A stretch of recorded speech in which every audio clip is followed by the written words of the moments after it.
হুম, তো এই স্কেলটা তো পড়িয়েছিলাম আমি। তো স্কেলের পর ম্যাপ প্রজেকশন পড়াই, তারপরের দিন কার্টোগ্রাফিক যে টেকনিকগুলো আছে এগুলো পড়াবো পরের দিন, মানে কালকে যদি পড়াই। তো ম্যাপ প্রজেকশন থেকে অনেক কিছুই আছে কনসেপ্ট, যেগুলো সব ভালো করে বুঝতে হবে, নাহলে কিন্তু হবে না। এখান থেকে কিন্তু কোশ্চেন আসেই। তো ম্যাপ প্রজেকশন অ্যাকচুয়ালি কাকে বলে? এর বাংলা অর্থ হচ্ছে মানচিত্র অভিক্ষেপ, অর্থাৎ ম্যাপ আঁকা। ঠিক আছে, আমরা জানি পৃথিবী হচ্ছে এরকম 3 ডাইমেনশনাল, যার 3টা মাত্রা আছে, দৈর্ঘ্য, প্রস্থ এবং উচ্চতা। কিন্তু এই পৃথিবীর ম্যাপগুলোকে বা গোটা পৃথিবীকেই যখন আমরা খাতার মধ্যে আঁকি, সেটা হচ্ছে দ্বিমাত্রিক একটা তল, যার কেবলমাত্র দৈর্ঘ্য আর প্রস্থ আছে। তো ত্রিমাত্রিক বিষয়গুলোকে যখন দ্বিমাত্রিক তলে আমরা উপস্থাপন করি, তখন কিন্তু অনেক আমাদের সমস্যা তৈরি হতে পারে।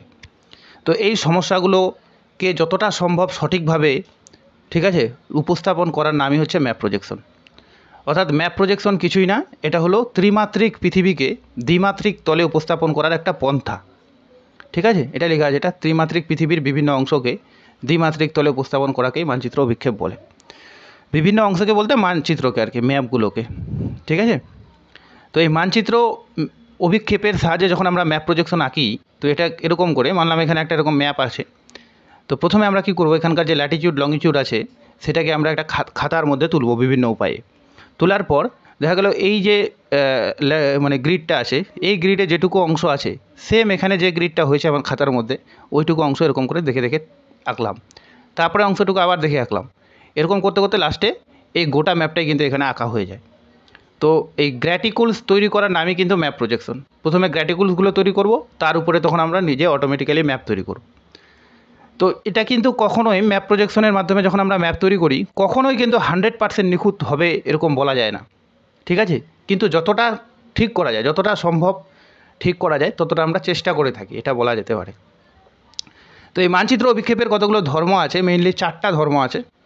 এই 4টা ধর্ম মেনেই কিন্তু মানচিত্র অভিক্ষেপ কাজ করে, বা এই 4টা ধর্মর সাহায্যেই তারা ম্যাপটাকে সঠিকভাবে উপস্থাপন করতে চায়। একটা হচ্ছে ক্ষেত্রফল বজায় রাখা, অর্থাৎ একটা মানচিত্রের 3D অর্থাৎ পৃথিবীর উপর অ্যাকচুয়াল পৃথিবীতে যেরকম তার ক্ষেত্রফল আছে, সেই ক্ষেত্রফলটা যতটা পারবে বজায় রাখবে। একটা হচ্ছে আকৃতি বজায় রাখা, স্কেল বজায় রাখা, আর দিক বজায় রাখা। ঠিক আছে, দিক মানে উত্তর দিক যেটা আছে, তো উত্তর দিকে রাখবে এরকম। কিন্তু এই 4টা কি বলে যে ধর্ম সব সময় বজায় রাখা সম্ভব হয় না। ঠিক আছে, অনেক সময় একটু এদিকে ওদিক হতে থাকে। তো এখানে লেখা আছে যে কোনোভাবেই 2টির বেশি ধর্ম একসঙ্গে বজায় রাখা যায় না। এই যে 4টা ধর্ম আছে, এই 4টা ধর্মই বজায় রাখবে এরকম কোনো মানচিত্র নেই আজ পর্যন্ত।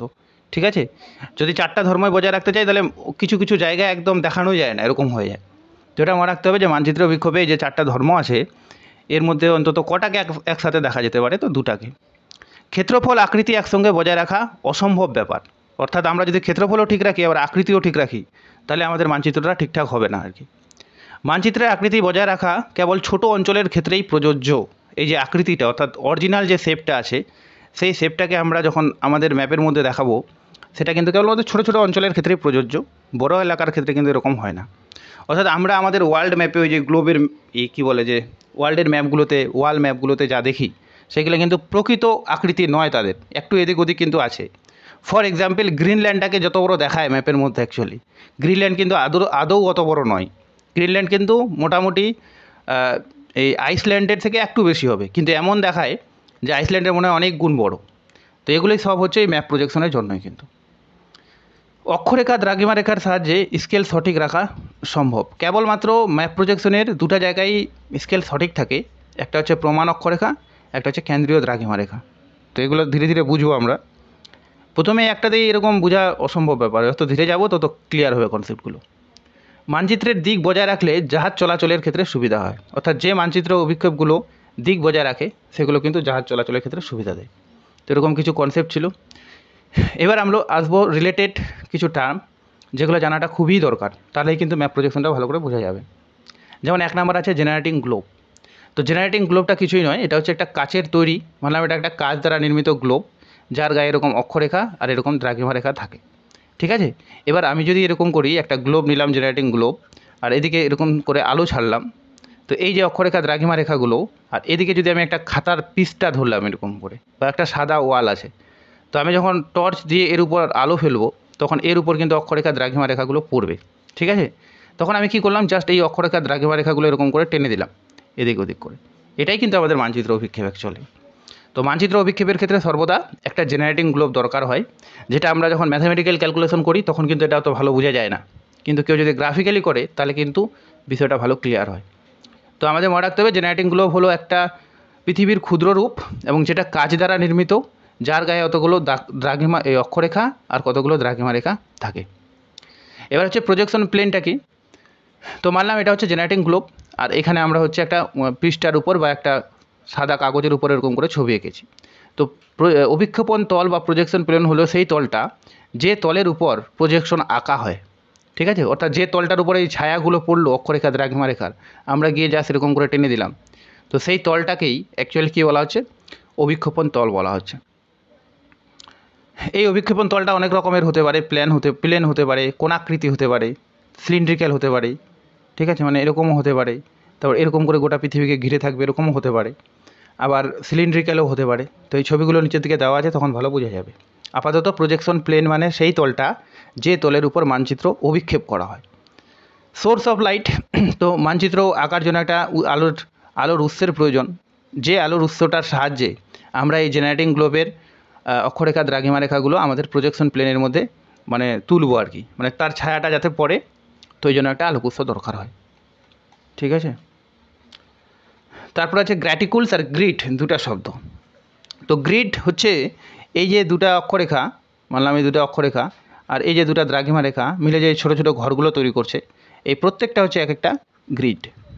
আর এরকম অনেকগুলো গ্রিড মিলে যখন গোটা একটা মানচিত্র আঁকার জন্য সঠিক মানে ভাবে উপস্থাপন হবে, তখন সমগ্রকে একত্রে বলে গ্র্যাটিকুলস। অর্থাৎ একাধিক গ্রিড মিলে তৈরি হয় গ্র্যাটিকুলস। এই জন্য কলেজে যখন বা বইয়ের মধ্যে লেখা থাকে উপরে, যখন আমরা এরকম ম্যাপ প্রজেকশন আঁকি তো লিখি গ্র্যাটিকুল অন বা গ্র্যাটিকুলস অন পোলার জেনিথাল নমনিক প্রজেকশন বা কিছু। তো গ্র্যাটিকুলস গ্রিড এই জন্য লিখি না, কারণ গ্রিড মানে তো একটাকে বোঝাচ্ছে, এখানে তো অনেকগুলো গ্রিড উপস্থাপন হচ্ছে, ওই জন্য আমরা গ্র্যাটিকুল কথাটা ব্যবহার করি। এবার আরও দুটা টার্ম আছে, একটা নাম হচ্ছে স্ট্যান্ডার্ড প্যারালাল, যার বাংলা অর্থ হচ্ছে প্রমাণ অক্ষরেখা, আর একটা হচ্ছে সেন্ট্রাল মেরিডিয়ান, যার বাংলা অর্থ হচ্ছে কেন্দ্রীয় দ্রাঘিমা রেখা। তো প্রমাণ অক্ষরেখাটা কি, মেইনলি সবাই মানে অনেকে এরকম ভাবে যে যতগুলো অক্ষরেখা আছে এরকম করে এই অক্ষরেখাগুলোর মিডিলে যেটা আছে সেটাই প্রমাণ অক্ষরেখা, সেটা কিন্তু সঠিক নয় আর কি। প্রমাণ অক্ষরেখা হচ্ছে সেটাই যেটা হচ্ছে সৃজনী ভূগোলককে স্পর্শ করে থাকবে। মানলাম এই যে এটা হলো সৃজনী ভূগোলক বা জেনারেটিং গ্লোব, আর এখান থেকে এরকম করে আলোর কি বলে যে মানে সোর্স অফ লাইট এটা, এবার এর মধ্যে এরকম করে আমি এটা হচ্ছে আমাদের প্রজেকশন প্লেন। তো এর মধ্যে দেখা গেল একটা এরকম থাকবে অক্ষরেখা, যে অক্ষরেখাটা এই জেনারেটিং গ্লোবকে স্পর্শ করে আছে, যেমন এখানে এটা। তো যত যেটা স্পর্শ করে থাকবে সেটাকেই প্রমাণ অক্ষরেখা বলা হয়। তো মনে রাখতে হবে যখন আমরা এরকম করে যত দূরে যাব এখান থেকে, যে ছায়াটা পড়বে না, যত দূরে যাব তত কিন্তু ওটা লম্বা হতে থাকবে এরকম। একমাত্র যেটা তাকে স্পর্শ করে থাকবে তারই দৈর্ঘ্যটা মোটামুটি ঠিক থাকে। এই জন্য বলা হয় যে প্রমাণ অক্ষরেখার সবসময় যে তার স্কেল, তার দৈর্ঘ্য সব কিছু কিন্তু ঠিক থাকে অরিজিনালের সাপেক্ষে। তো মেইনলি প্রমাণ অক্ষরেখা হচ্ছে সেটাই যেটা সৃজনী ভূগোলককে স্পর্শ করে থাকবে, ঠিক আছে। সেটা মিডিলেও হতে পারে, মিডিলে নাও হতে পারে, ঠিক আছে। প্রমাণ অক্ষরেখা মানে যে লেখাই দিয়েছি আমি প্রমাণ, হ্যাঁ লেখা আছে মনে হয়, যে প্রমাণ অক্ষরেখা মানেই মধ্য অক্ষরেখা বা নিরক্ষরেখা নয়, যে মধ্য অক্ষরেখা বা নিরক্ষরেখায় যে প্রমাণ অক্ষরেখা হবে ওটা হতেও পারে নাও হতে পারে। এক কথায় যেটা সৃজনী ভূগোলককে স্পর্শ করে থাকবে সেটাকে আমরা প্রমাণ অক্ষরেখা বলে থাকবো। এবার হচ্ছে সেন্ট্রাল মেরিডিয়ান কি, তো সেন্ট্রাল মেরিডিয়ানের ক্ষেত্রে অনেকগুলো দ্রাঘিমা রেখা থাকবে, এর মধ্যে যেটা মিডিলে থাকবে সেটাকে আমরা সেন্ট্রাল মেরিডিয়ান বলবো। মানলাম এরকম করে আমার অক্ষরে ম্যাপ প্রজেকশনের মধ্যে অনেকগুলো দ্রাঘিমা আছে, তো এটা হচ্ছে মিডিলে, তো এটার নাম হচ্ছে সেন্ট্রাল মেরিডিয়ান বা কেন্দ্রীয় দ্রাঘিমা। তো কেন্দ্রীয় দ্রাঘিমা রেখার মান যদি 0 ডিগ্রি হয়, অর্থাৎ সেটা মূল মধ্য রেখা বা আন্তর্জাতিক তারিখ রেখা নয়, মূল মধ্য রেখাকে নির্দেশ করে, ঠিক আছে। আর যদি 180 ডিগ্রি হয় তাহলে সেটা প্রাইম মেরিডিয়ানকে নির্দেশ করে, এটা তো জানি আমরা সবাই। তারপরে আছে প্রিন্সিপাল স্কেল আর অ্যাকচুয়াল স্কেল, দুই প্রকারের স্কেল। তো সৃজনী ভূগোলকের যে নির্দিষ্ট স্কেল অনুসারে মানচিত্র অভিক্ষেপ আঁকা হয়। তো আমরা যে কোনো ম্যাপ প্রজেকশন করি না কেন, যদি ম্যাথামেটিক্যাল উপায়ে করে, তাহলে সবাই প্রথমে রেডিয়াস অফ দ্য রিডিউসড আর্থ বের করে। সবার প্রথম স্টেপ হচ্ছে এটাই, রেডিয়াস অফ দ্য রিডিউসড আর্থ। এই রিডিউসড আর্থ শব্দটার অর্থই হচ্ছে রিডিউসড আর্থ, এটাই হচ্ছে সৃজনী ভূগোলক বা জেনারেটিং গ্লোব। অর্থাৎ আমরা যখন ম্যাপ প্রজেকশন আঁকি তো তো সবার প্রথমে আমরা হচ্ছে একটা জেনারেটিং গ্লোবের স্কেল বের করি, যেটার সাহায্যে আমরা ম্যাপটা আঁকি। তো এই জেনারেটিং গ্লোবটাকে বলা হচ্ছে প্রিন্সিপাল স্কেল। ঠিক আছে, জেনারেটিং গ্লোবের যে স্কেলের সাহায্যে ম্যাপ আঁকা হয় সেটা অ্যাকচুয়ালি প্রিন্সিপাল স্কেল, যাকে বাংলায় প্রধান স্কেল বলা হয়। এমনকি একে অনেক সময় নমিনাল স্কেল নামেও চিহ্নিত করা হয়। ঠিক আছে, আর অ্যাকচুয়াল রিয়াল স্কেল কি? তো তো যখন আমরা এরকম সৃজনী ভূগোলকের স্কেল দিয়ে আঁকি আর কি, বের করলাম রেডিয়াস থেকে একটা স্কেল বের করার সময় যখন মানচিত্র আঁকি তখন পুরোপুরি কিন্তু স্কেলটা ঠিক থাকে না, কিছু কিছু জায়গায় একটু বিচ্যুতি ঘটে। তো হচ্ছে এই সৃজনী ভূগোলকের স্কেল নিয়ে আঁকলেও আমাদের মাঝে মাঝে অনেক সময় বিচ্যুতি হয়। তো বিচ্যুতি হলে কী হলো, একটা নতুন স্কেল তৈরি হলো। তো যে স্কেলটা নতুন তৈরি হলো সেটাকে বলা হয় অ্যাকচুয়াল স্কেল। কাজ করছি প্রিন্সিপাল স্কেল নিয়ে ঠিকই, কিন্তু সবসময় সেই প্রিন্সিপাল স্কেল বজায় রাখা সম্ভব হয় না। আমি বললামই, কেবল অক্ষরেখা বরাবরই সেই স্কেলটা ঠিক থাকে, প্রমাণ অক্ষরেখা বরাবর। বাকি যত উপরের দিকে যাব বা নিচের দিকে যাব তত কিন্তু সেটা চেঞ্জ হতে থাকে। তার মানে কী হলো, প্রিন্সিপাল স্কেল তো বজায় থাকলো না, একটা নতুন স্কেল তৈরি হলো। সেই নতুন স্কেলটার নাম হচ্ছে অ্যাকচুয়াল স্কেল বা রিয়াল স্কেল।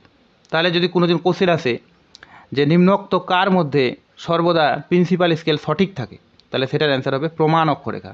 এটা বাদে কোনো অক্ষরেখার মধ্যে কিন্তু এই প্রিন্সিপাল স্কেলটা সঠিক থাকে না, একটু করে কী বলে যে ইরোড থাকতেই থাকে। যত দূরে যাব তত বেশি ইরোড হবে। তো সেগুলোর ক্ষেত্রে যে স্কেলটা তৈরি হয় সেটার নাম হচ্ছে রিয়াল স্কেল বা অ্যাকচুয়াল স্কেল। এবার এই রিয়াল স্কেল বা অ্যাকচুয়াল স্কেল দুই প্রকার হয়। একটা হচ্ছে রেডিয়াল স্কেল, যেটা দ্রাঘিমা রেখা বরাবরগুলো স্কেলগুলোর যে বিচ্যুতি ঘটে সেগুলোকে রেডিয়াল স্কেল বলা হয়। আর যেটা হচ্ছে কি বলে যে এরকম অক্ষরেখা বরাবর যে স্কেলগুলোর বিচ্যুতি ঘটে সেটাকে বলা হয় ট্যানজেন্সিয়াল স্কেল, যেটা অক্ষরেখা বরাবর হয়। ঠিক আছে, এবার দুটা ফ্যাক্টর আছে, একটা নাম হচ্ছে রেডিয়াল স্কেল ফ্যাক্টর আর একটা হচ্ছে ট্যানজেন্সিয়াল স্কেল ফ্যাক্টর। যেহেতু আমরা দেখলাম যে অক্ষরেখা দ্রাঘিমা রেখা বরাবর স্কেলের বিচ্যুতি ঘটেই, তো সেই কারণে এগুলো বের করা হয়। তো কি লেখা আছে যে গ্লোবের উপর অবস্থিত দুটি দ্রাঘিমা রেখার দুটি বিন্দুর মধ্যেকার দৈর্ঘ্য। মানলাম যে গ্লোবের উপরের এই দ্রাঘিমাটাই বাস্তবে এই দ্রাঘিমাটা, আমি ধরে নিলাম। ঠিক আছে, এই দ্রাঘিমাটাই বাস্তবে আমার ম্যাপ প্রজেকশনের ক্ষেত্রে এই দ্রাঘিমাটা। এবার এই যে দ্রাঘিমা রেখাটা হলো, অর্থাৎ এই দুটো অক্ষরেখার মাঝে এদের যা দূরত্ব আর এদের যা দূরত্ব, দুটাকে যদি আমরা অনুপাত করি তাহলে যে একটা স্কেল তৈরি হবে সেই স্কেলটার নাম হচ্ছে রেডিয়াল স্কেল। তাহলে এটা মনে রাখতে হবে, রেডিয়াল স্কেল দ্রাঘিমা রেখা বরাবর তৈরি করা হয়। দুটা এই সূত্রটাও দিয়ে দিয়েছি আমি, length of the meridian on globe, length of the meridian on map.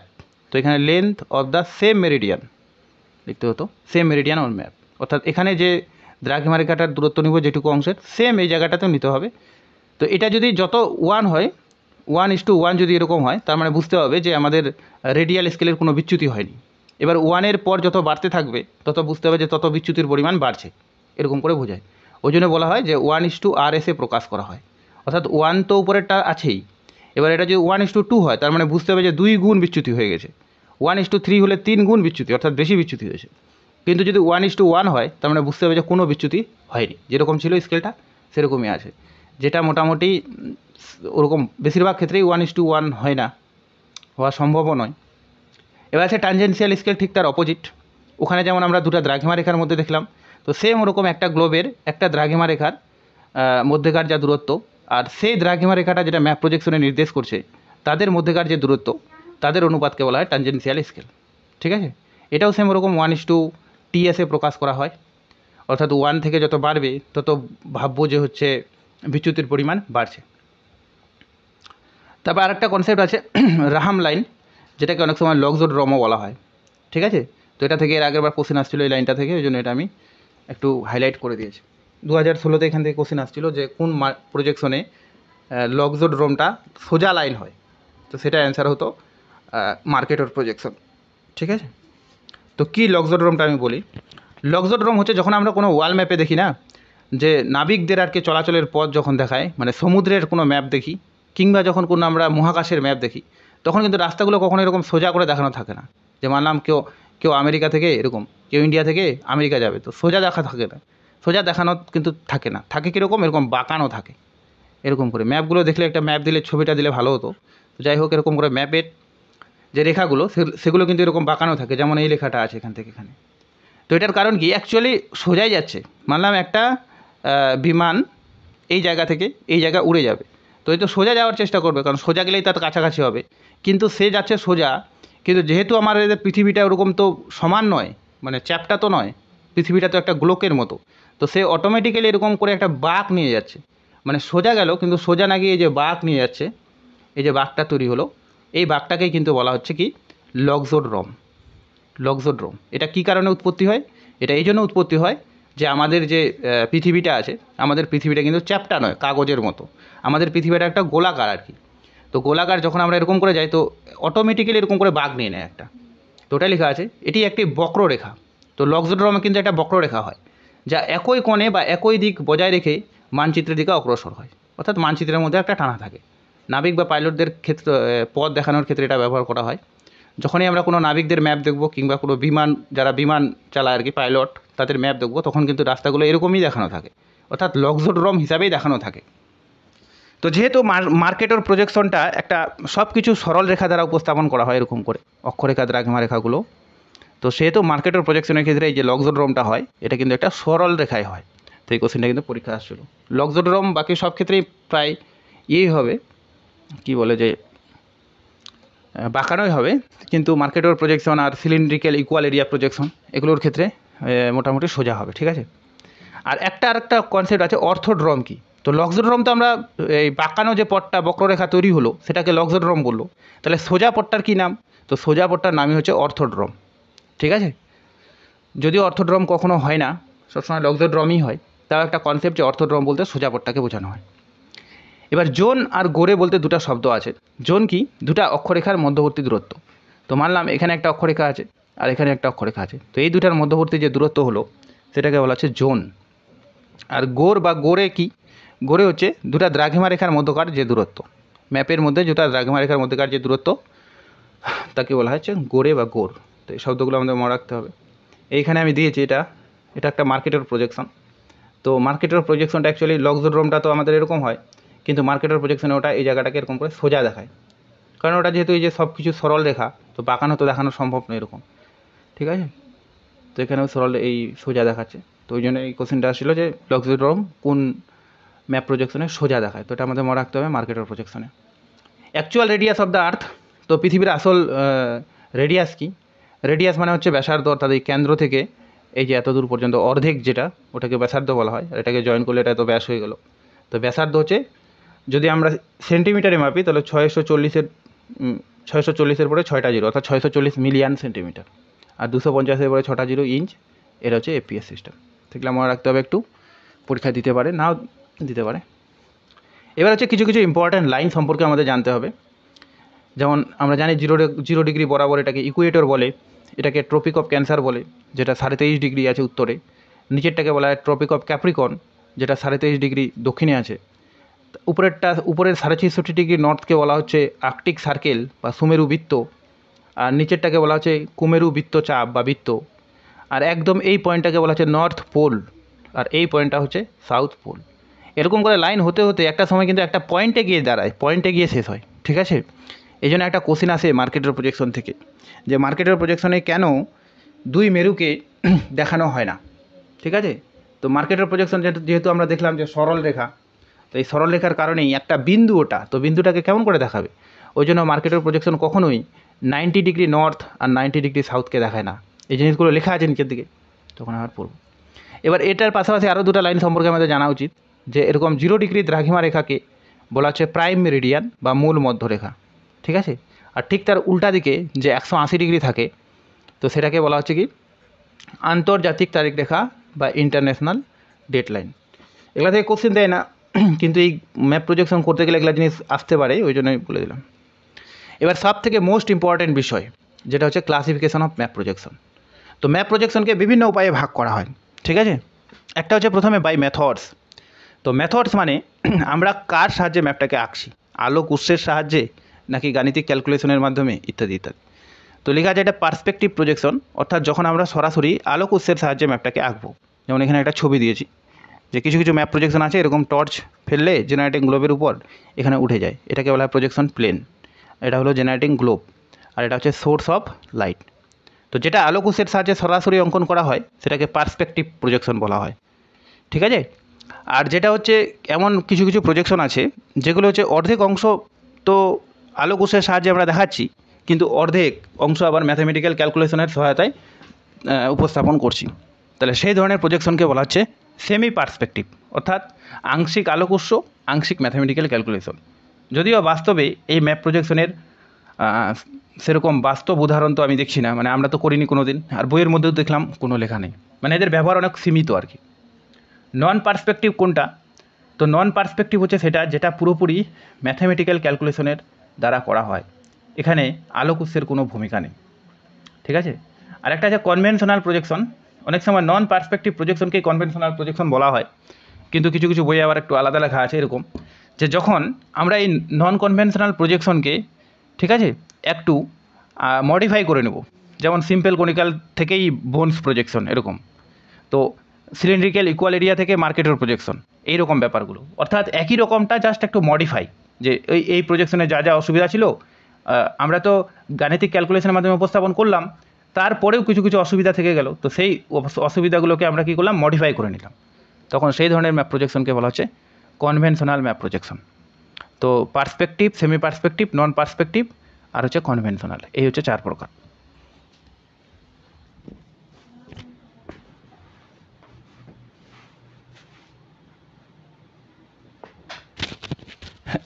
এরপরে আছে প্রজেকশন প্লেনের উপর।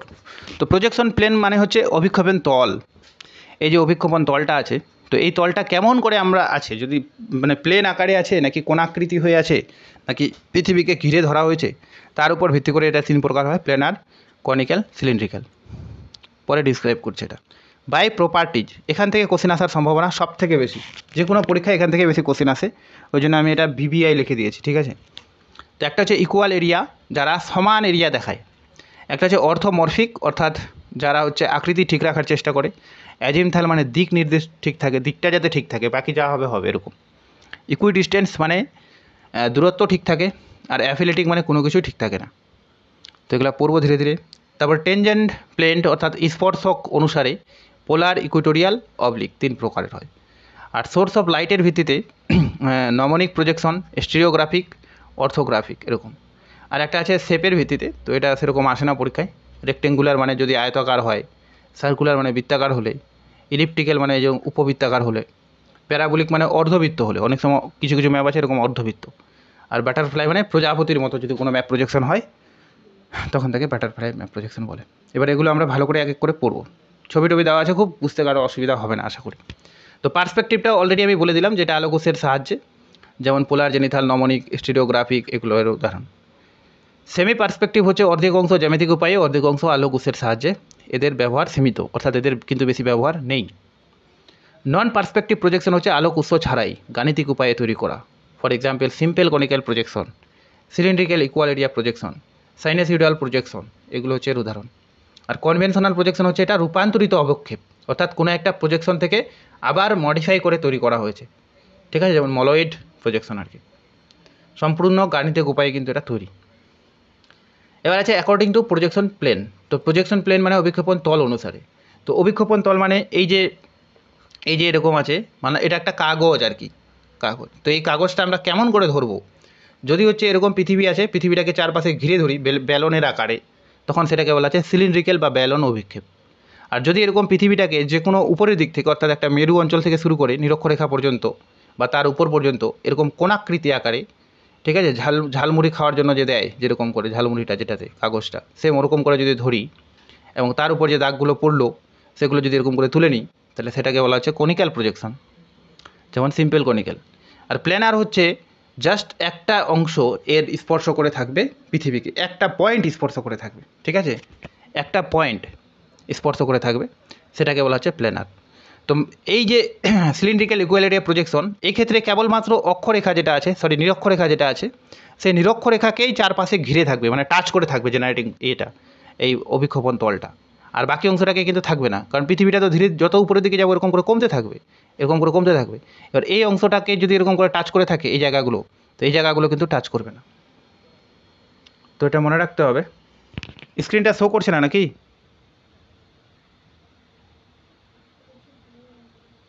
স্ক্রিনটা শো করছে? আচ্ছা, আমারটাতে করছে না, ঠিক আছে।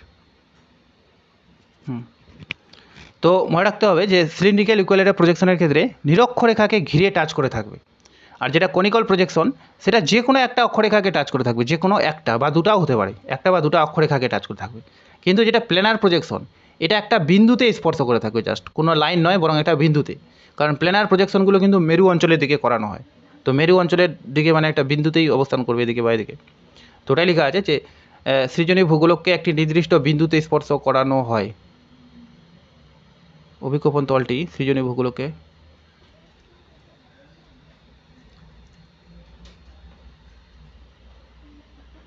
হ্যাঁ, এটা উল্টা লিখে দিয়েছি আমি, এটা ঠিক করে দিব। হ্যাঁ, এটা হবে এখানে, এটা হবে এদিকে। তো এই যে সিলিন্ড্রিক্যাল প্রজেকশন মানে এটা বেলন আকৃতির বিকাশযোগ্য তল সৃজনী ভূগোলককে নিরক্ষরেখা বরাবর স্পর্শ করা হয়, যেমন হচ্ছে সিলিন্ড্রিক্যাল ইকুয়াল এরিয়া প্রজেকশন। তো এই লেখাটা হচ্ছে এখানকার, এটা কপি করতে গিয়ে ভুল হয়ে গেছে। তো কনিক্যাল প্রজেকশন হচ্ছে এই যে কনিক্যাল প্রজেকশন, এটা যে অভিক্ষেপণ তলটি সৃজনী ভূগোলককে একটি বা দুটি অক্ষরেখা বরাবর স্পর্শ করে, এই লেখাটা ঠিক আছে। তো একটা অক্ষরেখা কিংবা দুটো অক্ষরেখা বরাবরও স্পর্শ করতে পারে। যখন আমরা বলি simple conical with one standard parallel, তো ওয়ান স্ট্যান্ডার্ড প্যারালাল কথার অর্থ হচ্ছে একটা অক্ষরেখা বরাবর স্পর্শ করে আছে। এখন টু স্ট্যান্ডার্ড প্যারালালও সিলেবাসে চলে আসছে। তো টু স্ট্যান্ডার্ড প্যারালাল মানে দুটো অক্ষরেখা বরাবর স্পর্শ করে থাকবে।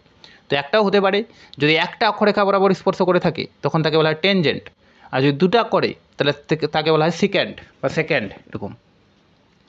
আর এই যে এটা, তো এটা হচ্ছে কি, এটা একটা বিন্দুতে স্পর্শ করে থাকবে, অর্থাৎ প্ল্যানার প্রজেকশন হচ্ছে অভিক্ষেপণ তলটি সৃজনী ভূগোলককে একটা নির্দিষ্ট বিন্দুতে স্পর্শ করে থাকবে, তাকে বলা হচ্ছে পোলার জেনিথাল প্রজেকশন। যেমন পোলার জেনিথাল নমনিক প্রজেকশন, পোলার জেনিথাল স্টিরিওগ্রাফিক প্রজেকশন, এরকম যদি টার্মগুলো আসে তাহলে আমাদের মাথায় যাতে একটা কোশ্চেন আসে যে এরা এক্ষেত্রে প্রজেকশন প্লেনটা জাস্ট একটা বিন্দুকে স্পর্শ করে আছে সৃজনী ভূগোলকের।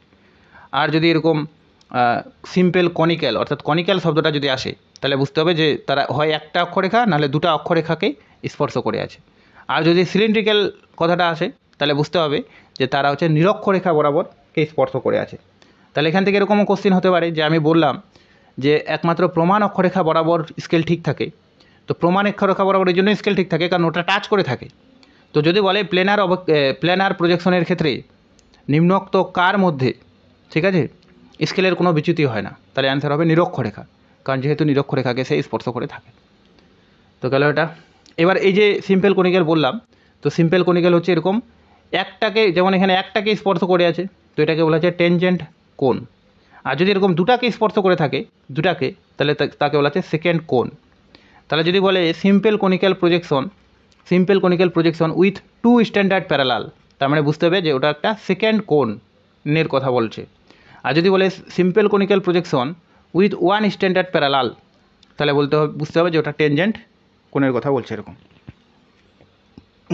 নেক্সট আরেকটা ভাগ আছে যেটা সবথেকে most important according to properties, বৈশিষ্ট্য অনুসারে। তো প্রথমে আছে ইকুয়াল এরিয়া। আমরা প্রথমে দেখলাম যে ম্যাপ প্রজেকশনে কয়েকটা ধর্ম আছে, যে তারা হচ্ছে ওই চারটার মধ্যে যে কোনো একটা জিনিসকে অন্তত যাতে বজায় থাকে এরকম চেষ্টা করে। তো কোন ধর্মটাকে বজায় রাখছে তার উপর ভিত্তি করে এদের শ্রেণীবিভাগ। একটা হচ্ছে ইকুয়াল এরিয়া, প্ল্যানার বা হোমোলোগ্রাফিক। তো এই ইকুয়াল এরিয়ার প্ল্যানারটা দেয় না সহজে, সবসময় দেয় হোমোলোগ্রাফিক। তো হোমোলোগ্রাফিক প্রজেকশনের ক্ষেত্রে মনে রাখতে হবে যে ক্ষেত্রফল ঠিক থাকার চেষ্টা করে, মানে বাকি যা হবে কিন্তু ম্যাপ প্রজেকশনের যাতে ক্ষেত্রফলটা ঠিক থাকে। অর্থাৎ এখানে গ্লোবের মধ্যে যদি একটা ম্যাপ থাকে, সেই ম্যাপটা যখন আমরা একটা খাতার মধ্যে আঁকবো তাদের মধ্যেকার যে ক্ষেত্রফলটা যাতে ঠিকঠাক থাকে, বাকি দিক যদি একটু এদিক ওদিক হয়তো হোক, তখন তাকে বলা হচ্ছে হোমোলোগ্রাফিক। তাহলে হোমোলোগ্রাফিক ক্ষেত্রফল সমান এটুকু মনে রাখতে হবে। যেমন সিলিন্ড্রিক্যাল ইকুয়াল এরিয়া প্রজেকশন। অর্থোমরফিক বা কনফর্মাল, এটা শব্দের অর্থ হচ্ছে এরা হচ্ছে আকৃতি ঠিক রাখার চেষ্টা করে, যাতে মানচিত্রটা যেমন দক্ষিণ ভারতটা ইন্ডিয়ার এরকম, তো আঁকানোর পরেও যাতে ওইরকমই দেখতে হয়। তো এটা সবসময় চেষ্টা করে এরা যে সৃজনী ভূগোলকের উপর যা আছে ম্যাপের আকৃতিটা আমার প্রজেকশন প্লেনের উপরও যাতে আকৃতিটা সেম থাকে, সেটাকে বলা হচ্ছে অর্থোমরফিক বা কনফর্মাল প্রজেকশন। যেমন হচ্ছে এটা পোলার জেনিথাল স্টিওগ্রাফিক, পোলার জেনিথাল নমনিক, এগুলো উদাহরণগুলো সেরকম পরীক্ষা দেয় না, এখান থেকে কনসেপ্টগুলো দেয় আর কি, যে কোনটা মানে কি। তো অ্যাজিমথাল বা ট্রু বিয়ারিং, তো এই ক্ষেত্রে হচ্ছে দিক ঠিক রাখার চেষ্টা করে। অ্যাজিমাথ মানে হচ্ছে দিক এরকম, তো দিক ঠিক রাখার চেষ্টা করে যেটা আমার নর্থে আছে নর্থটা যাতে ঠিকঠাকই থাকে, যাতে উল্টা না যায়, বা নর্থটা দেখা গেলো এরকম ছিল এই জায়গাটা, আর ম্যাপ প্রজেকশনের ক্ষেত্রে দেখালাম এরকম হয়ে গেছে, সেরকম যাতে না হয়, দিক ঠিক থাকুক, বাকি যা হবে। তো মনে রাখতে হবে দিক বা বিয়ারিং বিয়ারিং কথার অর্থ হচ্ছে দিগংশ। তো দিক বা বিয়ারিং সৃজনী ভূগোলকের অনুরূপ সমান হবে, যে সৃজনী ভূগোলকে যা আছে মানচিত্র অভিক্ষেপে যাতে তাই থাকে, তখন সেটাকে বলা হয় অ্যাজিমাত। তাহলে অ্যাজিমাত মানে হচ্ছে দিক সমান। আর ইকুইডিস্টেন্স, এটা তো সোজা আছে, ডিস্টেন্স কথাটা হচ্ছে দূরত্ব। অর্থাৎ মানলাম এরকম করে দুটো অক্ষরেখা কিংবা পারস্পরিক দুটা দ্রাঘিমা রেখা যা দূরত্ব, আমি যখন প্রজেকশনটা আঁকলাম সেই সেম জায়গার দুটো অক্ষরেখার মধ্যে কিংবা দুটো দ্রাঘিমা রেখার মধ্যেকার দূরত্ব যাতে সমান থাকে সেটা চেষ্টা করে যে প্রজেকশনগুলো, সেটাকে বলা হচ্ছে ইকুইডিস্টেন্স প্রজেকশন।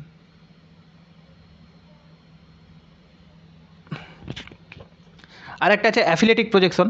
তো অ্যাফিলেটিক প্রজেকশন এরকম অনেক সময় হয় যে আমি যদি ক্ষেত্রফল, দিক, তারপরে হচ্ছে দূরত্ব এগুলা ঠিক রাখার চেষ্টা করি, তাহলে কিছু কিছু জায়গা আমার বাদ পড়ে যাচ্ছে বা কিছু কিছু জায়গা উপস্থাপন করাই যাচ্ছে না।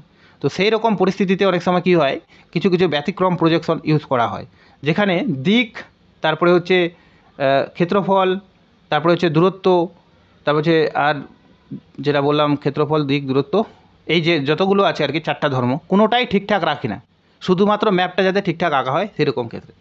তো যে ক্ষেত্রে এরকম আয়তন, আকৃতি, দিক বা দূরত্ব কোনো ধর্মই ঠিক করে মানা হয় না, তখন তাকে বলা হচ্ছে কি অ্যাফিলেটিক প্রজেকশন। ফর এক্সাম্পল হচ্ছে পলিকনিক প্রজেকশন। ঠিক আছে, তো এগুলার সেরকম ছবি হয় না, তাও দিলাম একটু। এবার আছে according to tangent plane.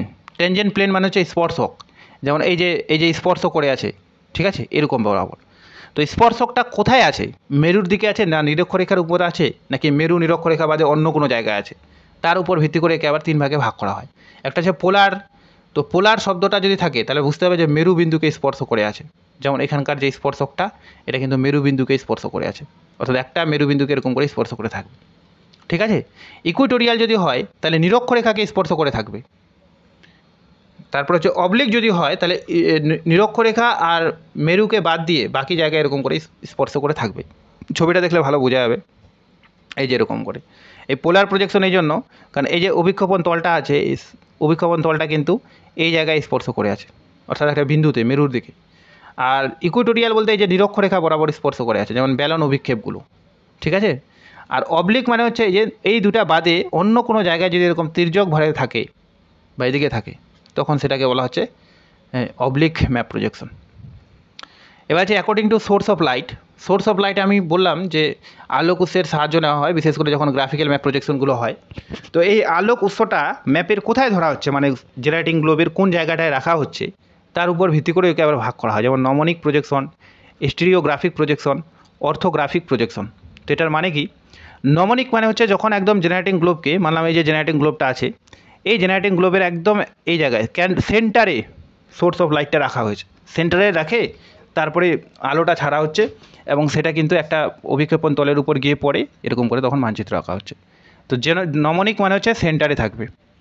R stereographic মানে কি, স্টিরিওগ্রাফিক মানে এইদিকে আমরা যেমন অভিক্ষেপণ তল আছে তার ঠিক বিপরীতে একদম এই জায়গায় অর্থাৎ মেরুতে কি আমরা রাখবো সোর্স অফ লাইটটা, এবং এখান থেকে আলো ছাড়ার চেষ্টা করলে তখন সেটাকে বলা হচ্ছে স্টিরিওগ্রাফিক।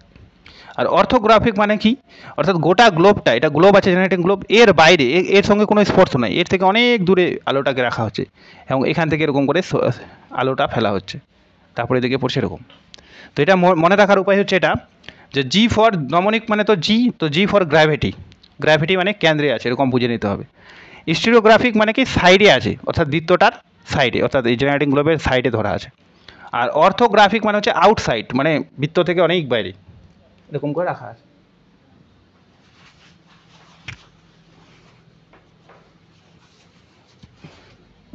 তো এটা পরীক্ষা আসতে পারে অনেক সময়। এগুলা যখন কলেজের সবাই ম্যাপ প্রজেকশন করে তখন অনেকে এগুলা পড়ে না, কিন্তু এখনকার সিলেবাসে তো এগুলোর উপর আবার থিওরিও থাকে, এখনকার ছেলেরা পড়ে। আগে আমরা যখন পড়তাম তখন তো এরকম করে এত ডিটেলসে পড়তাম না, স্যাররা পড়াতো হয়তো আমরাই গুরুত্ব দিতাম না এরকম, কারণ আমরা খালি অঙ্ক করতে চাইতাম। তো অ্যাকর্ডিং টু জিওমেট্রিক শেপ, আকৃতি অনুসারে এগুলা পরীক্ষা দেয় না সেরকম। একটা রেক্টেঙ্গুলার মানে আয়তাকার হবে, বৃত্তাকার হবে, উপবৃত্তাকার হবে, অর্ধগোলাকারও হতে পারে, আর বাটারফ্লাই মানে প্রজাপতির মতো হতে পারে, যেমন জেনিথাল, ইকুইটোরিয়াল, নমনিক প্রজেকশন। তো এই যে এখানে সব ছবিগুলো দিয়েছি আমি। এটা হচ্ছে বৃত্তাকার, এটা অর্ধবৃত্তাকার, এটা চৌকোনাকার মানে রেক্টেঙ্গুলার, আর এটা হচ্ছে উপবৃত্তাকার। গেল ম্যাপ প্রজেকশন। এবার ম্যাপ প্রজেকশনের প্রত্যেকটা ম্যাপ প্রজেকশন সম্পর্কে একটু করে জানতে হবে, যে কোনটা কি, বিশেষ করে যেগুলো খুব ইম্পর্ট্যান্ট সেগুলো এখানে দিয়েছি, উল্টাপাল্টা দিইনি। তো পোলার যদি কোনো ম্যাপে প্রজেকশনের সামনে যদি পোলার শব্দটা থাকে, তাহলে আমাদের কয়েকটা জিনিস মাথায় যাতে থাকে, যে এটা মেরু অঞ্চলের প্রজেকশন, ঠিক আছে। এখানে কি বলে যে ওটা প্ল্যানার অভিক্ষেপটা জাস্ট একটা বিন্দুতে স্পর্শ করে থাকে মেরুকে, জাস্ট একটা বিন্দুতে স্পর্শ করে থাকে এরকম। তো পোলার জেনিথাল, নমনিক, পোলার জেনিথাল, হিস্টোগ্রাফিক, অর্থোগ্রাফিক, ইকুইডিস্টেন্স যা থাকুক, সামনে যদি পোলার থাকে তাহলে এই বৈশিষ্ট্যগুলো তার হবে। তো এটা মেরু অঞ্চলের জন্য বিখ্যাত, অর্থাৎ মেরু অঞ্চলের কোনো মানচিত্র তৈরি করার জন্য এটা কিন্তু উপযুক্ত, ঠিক আছে। মানচিত্র অভিক্ষেপগুলো এরকম ব্যাপারটা, যে এতগুলো মানচিত্র অভিক্ষেপ কেন?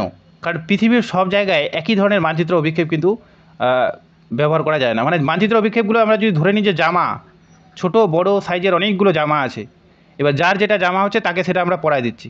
তো সেম ওরকমই যে অঞ্চলের জন্য যেটা মানে প্রযোজ্য, সেই অঞ্চলের জন্য সেই ম্যাপ প্রজেকশনটা উপরে রাখছি, আর তাকে দেখে দেখে আমরা ম্যাপটা আঁকছি, ঠিক আছে।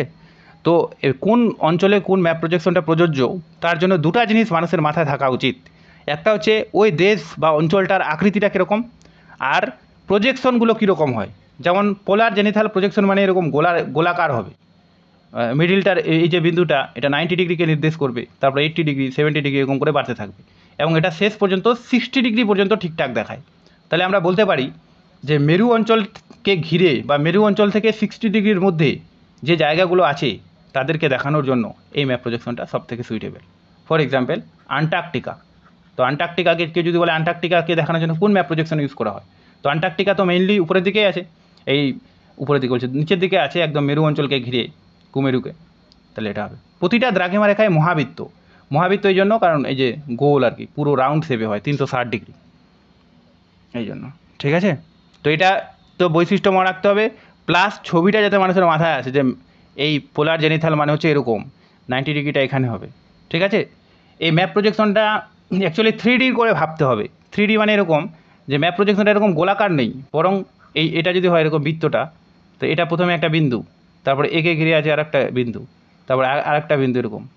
তার মানে এরকম শেপে আছে আর কি, ছবিটা আঁকতে পারছি না আমি, এই যে এরকম করে, ঠিক আছে। 3D শেপে এটা উঁচুতে আছে, আর এগুলো নিচের দিকে আছে, এগুলো বাইরের দিকে। পৃথিবীটার মধ্যে জামার মতো পরালাম, আর পৃথিবীটার দাগগুলো সেগুলো তুলে নিলাম, অক্ষরেখা দ্রাঘিমা রেখাগুলো, তারপরে আঁকলাম। তো এটাকে বলা হয় অর্থোগ্রাফিক প্রজেকশন, এই পোলার জেনিথাল। তো পোলার জেনিথালের জন্য মেরু অঞ্চলে 60 ডিগ্রি অক্ষরেখার মধ্যে যেগুলো পড়ে সেগুলো আঁকা হয়, আর এক্ষেত্রে প্রত্যেকটা দ্রাঘিমা রেখা কিন্তু মহাবৃত্ত হয়।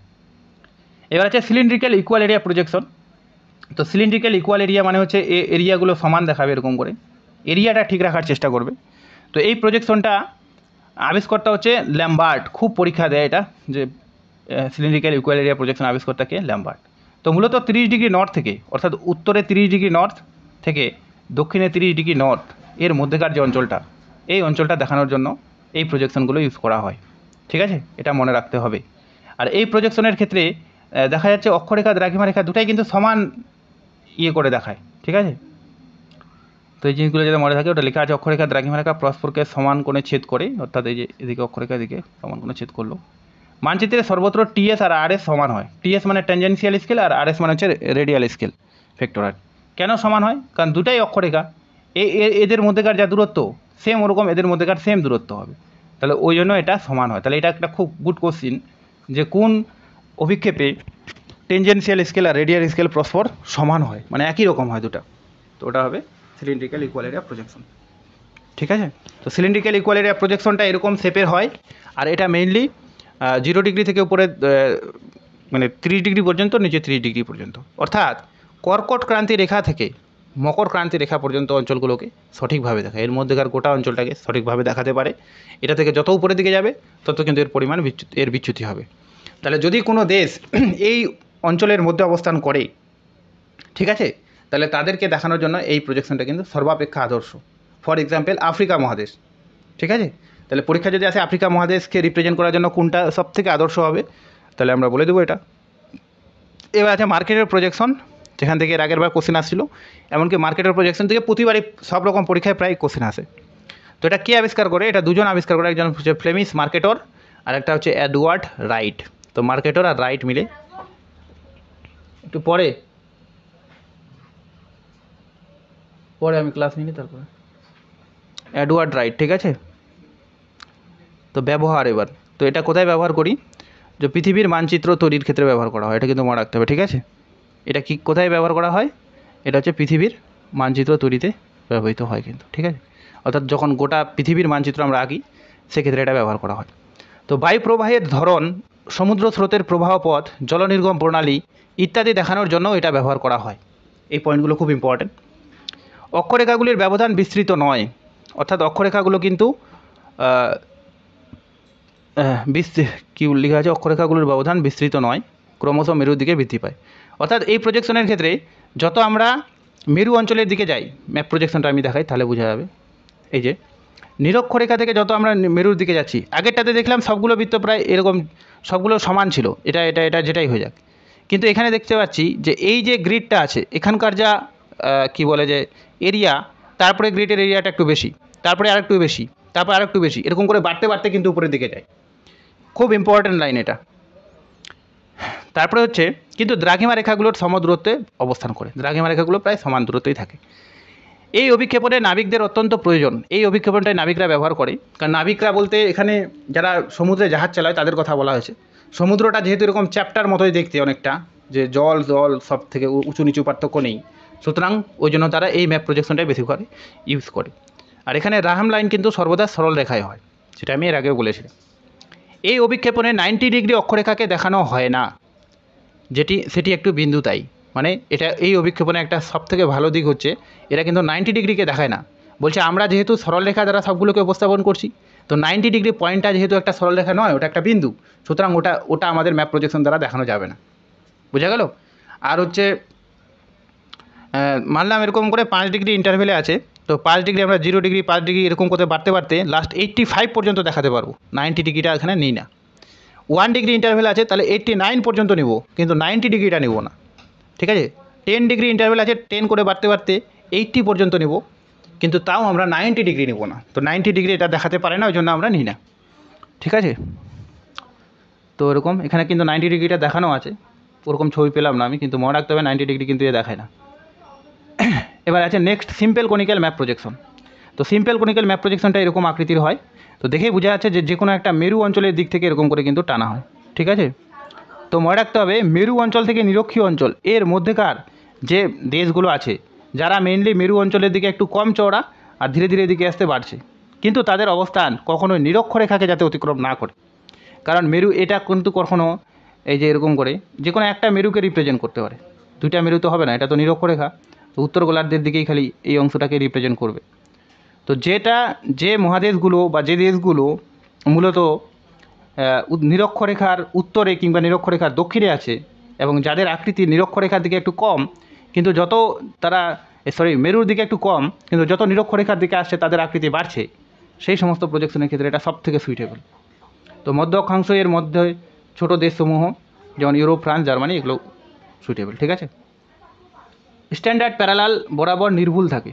তো বললামই আমি যে কোনো ম্যাপ প্রজেকশন স্ট্যান্ডার্ড প্যারালাল বরাবর নির্ভুল থাকে, তাহলে এটা না।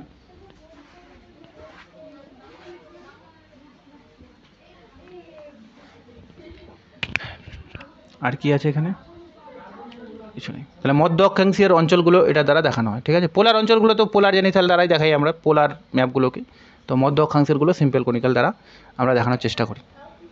এবার আছে বোনস প্রজেকশন। তো বোনস প্রজেকশন হচ্ছে কি, যে এরকম ম্যাপ প্রজেকশন আছে যে সিম্পল কনিক্যাল জাস্ট এরকম সোজা লাইন দ্বারা দেখালাম, কিন্তু এরকম আছে যে ম্যাপটা তো ধীরে ধীরে এরকম করে বাড়ছে বাড়ছে বাড়ছে অনেকটা করে বেড়ে যাচ্ছে, এরকম করে অনেকটা এরিয়া করে বেড়ে যাচ্ছে, তখন সেই সব প্রজেকশনের ক্ষেত্রে আমরা বোনস প্রজেকশনটা ইউজ করতে পারি, যেমন France, Netherland, Switzerland, Belgium, Bharat প্রভৃতি দেশের ক্ষেত্রে, ঠিক আছে। ভারতের মাঝখানের জায়গাটা অনেকটা চওড়া, তো আমরা সেক্ষেত্রে বোনস প্রজেকশন ইউজ করতে পারি।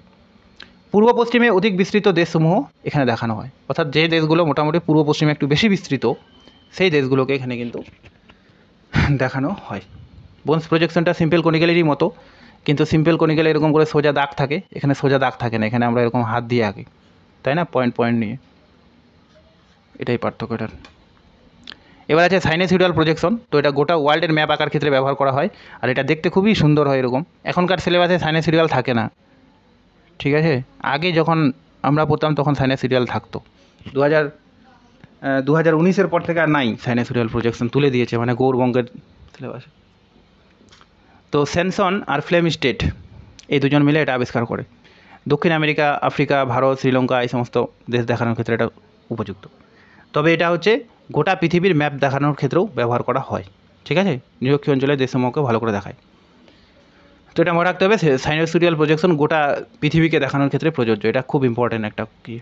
আরেকটা আছে ইন্টারপ্রেটেড সাইনোসুরিয়াল প্রজেকশন। এরা কি করে, এরা হচ্ছে গোটা পৃথিবীকে কতগুলো খণ্ডে ভাগ করে নেয়, মানে এটা একটা সাইনোসুরিয়াল প্রজেকশন, এটাও একটা একসঙ্গে না দেখায়, আলাদা আলাদা করে এরকম পাশাপাশি দেখায়, যেটাকে বলা হয় ইন্টারপ্রেটেড সাইনোসুরিয়াল প্রজেকশন, যেটা হচ্ছে জিপি গুড প্রথম আবিষ্কার করেন।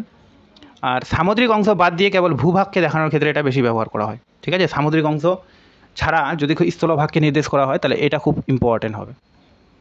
এরপরে আছে পলিকনিক প্রজেকশন। তো পলিকনিক প্রজেকশনের আবিষ্কর্তাকে এফ হেসলার, ঠিক আছে। পলিকনিক প্রজেকশন কিন্তু টোপোম্যাপ আঁকার ক্ষেত্রে ব্যবহার করা হয়। আর পলিকনিক প্রজেকশনটা মেনলি এরকম হয়, এরকম টাইপের হয়, হার্ড টাইপের, ঠিক আছে, এরকম। তো আমেরিকা যুক্তরাষ্ট্র, রাশিয়া এগুলা দেশেও আঁকা হয় এর জন্য। আর সমস্ত স্ট্যান্ডার্ড প্যারালাল বরাবর এর দৈর্ঘ্য ঠিক থাকে। এটা এই সমস্ত অক্ষরেখা স্ট্যান্ডার্ড প্যারালাল, এই লাইনটা খুব ইম্পর্টেন্ট, যে এমন একটা প্রজেকশন বলো যেখানে সমস্ত অক্ষরেখা স্ট্যান্ডার্ড প্যারালাল, অর্থাৎ সমস্ত অক্ষরেখা বরাবর দিকটা এটা ঠিক থাকে, স্কেল ঠিক থাকে, তাহলে সেটা কিন্তু পলিগনিক প্রজেকশন হবে।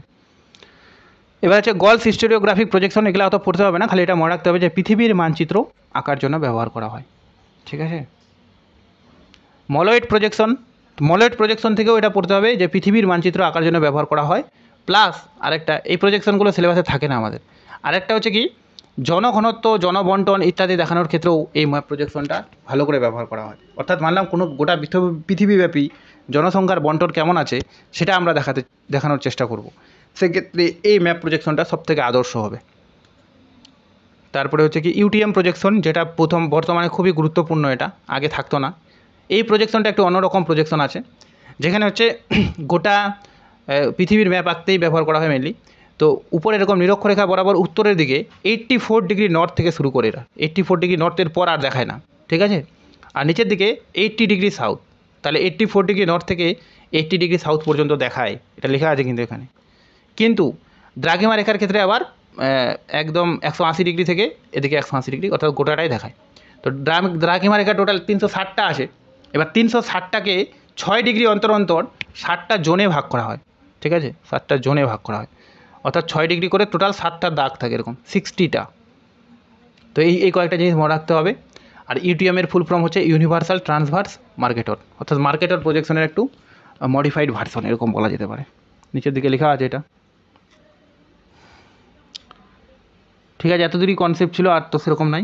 এবার হচ্ছে এখানে কোন অঞ্চলকে কী দেখায়, যেমন হচ্ছে ইকুইটোরিয়াল রিজিয়ানকে দেখাতে, তাহলে ইকুইটোরিয়ালকে রিজিয়ানকে দেখাতে দুটো ম্যাপ প্রজেকশন, একটা হচ্ছে সিলিন্ড্রিক্যাল ম্যাপ প্রজেকশন, তারপর হচ্ছে আরেকটা ম্যাপ হবে এখানে কী বলে যে মার্কেটর প্রজেকশনটাও হবে। তবে মার্কেটর প্রজেকশন মেইনলি হচ্ছে গোটা পৃথিবীকে দেখানোর ক্ষেত্রে ব্যবহার করা হয়। ইকুইটোরিয়াল রিজিয়ান যেহেতু উল্লেখ করে দিয়েছে, তাহলে সিলিন্ড্রিক্যালটাই আদর্শ হবে। এছাড়া হচ্ছে সাইনোসয়েডাল, গলস এগুলোও হবে।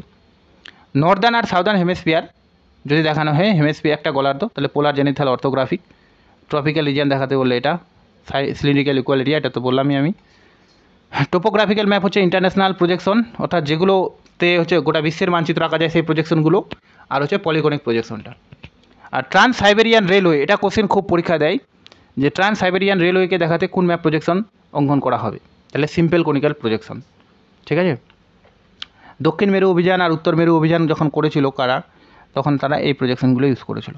আর পৃথিবীর ধান বলয় দেখানোর ক্ষেত্রে সিলিন্ড্রিক্যাল, ইকুয়াল এরিয়া, মলয়েড, সাইনোসয়েডাল এই সমস্ত ম্যাপ প্রজেকশনগুলো ইউজ করা হয়। তারপর যে এশিয়ার ক্ষেত্রে যেমন বোনস প্রজেকশন, আমাদের ভারতের ক্ষেত্রেও বোনসটা ইম্পর্ট্যান্ট, ভারতের ক্ষেত্রেও এটা ইউজ করা হয়। ইউরোপের ক্ষেত্রে এগুলো ম্যাপ প্রজেকশন ইউজ করা হয়। আফ্রিকার ক্ষেত্রে সাইনোসয়েডাল, সিলিন্ড্রিক্যাল, ইকুয়াল এরিয়া।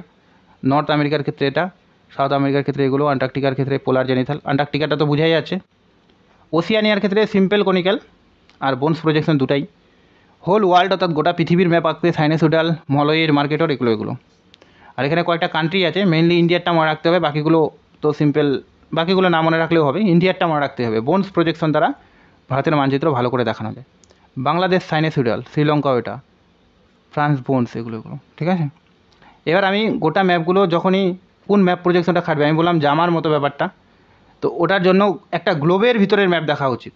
তো এই ম্যাপগুলো আমি এই জন্য দিয়েছি। তো যখন এটা আছে না যে এটা এশিয়া মহাদেশ, তো এশিয়া মহাদেশে কোন প্রজেকশনটা খাটে, তখন একবার এশিয়ার ম্যাপটা দেখে আমরা ওই ম্যাপ প্রজেকশনটা উপরে দেওয়া আছে, ওই ম্যাপ প্রজেকশনটা দেখবো, তাহলে মনে থাকবে বেশি।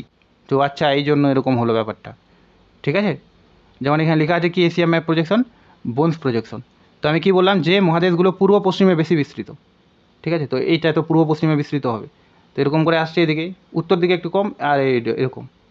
আর ঠিক বোনস প্রজেকশনটা কিন্তু এরকমই হয়, ঠিক আছে। তো প্রজেকশনটার সঙ্গে একটু দেখে পড়লে ভালো হবে। এবার এটা হচ্ছে ইউরোপ।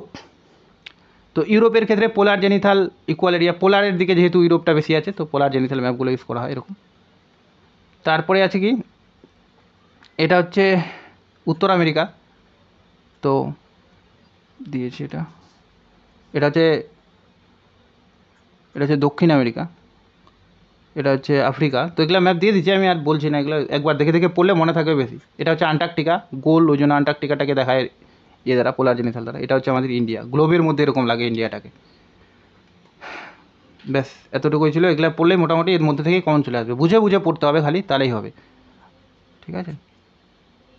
কারো কোনো অসুবিধা আছে আজকে?